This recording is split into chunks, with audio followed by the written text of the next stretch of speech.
Karil, gustong magdebate ang mga kandidato hindi mag-jingle at TikTok dance. Nagpahayag ng kanyang saloobin si Karil, host ng It's Showtime, ukol sa mga kandidato sa darating na midterm elections sa Mayo taong 2025.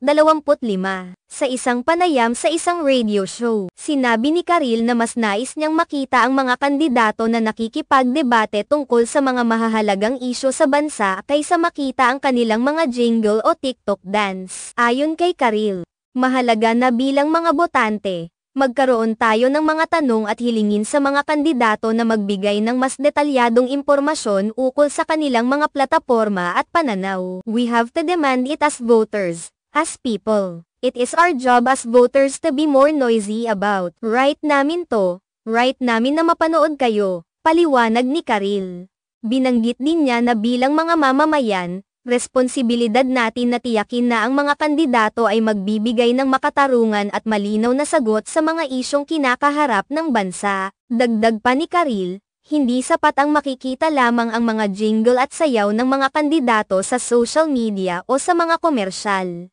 Gusto ng mga botante na marinig ang tunay nilang pananaw at mga plano para sa bayan. Gusto naming marinig more than your jingle, more than your TikTok dance, what you are about. We want to know. We have to demand this. This is our right. Aniya pa. Nagbigay diin si Karil na ang mga debate ang isa sa mga pagkakataon kung saan maaaring magpakita ng kahusayan at integridad ang mga kandidato. Kung hindi nila dadaluhan ang mga ganitong pagkakataon, paano nila mapapakita ang kanilang kakayahan sa paglutas ng mga problema ng bansa?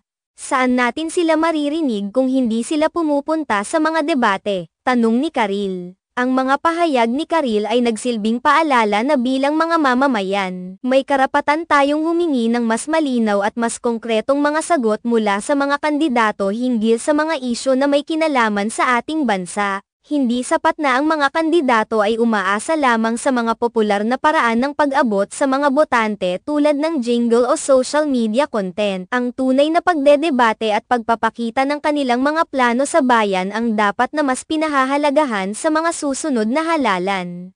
Bilang isang public figure at aktibong miyembro ng lipunan, ipinakita ni Karil ang kahalagahan ng pagiging kritikal at mapanuri sa mga kandidato. Ito ay isang paalala sa bawat isa na hindi lamang dapat magpapadala sa mga makulay na jingle o nakakaaliw na TikTok dance, kundi magtanong at magdemand ng mas seryosong pagtalakay sa mga isyu na may malaking epekto sa ating buhay at kinabukasan.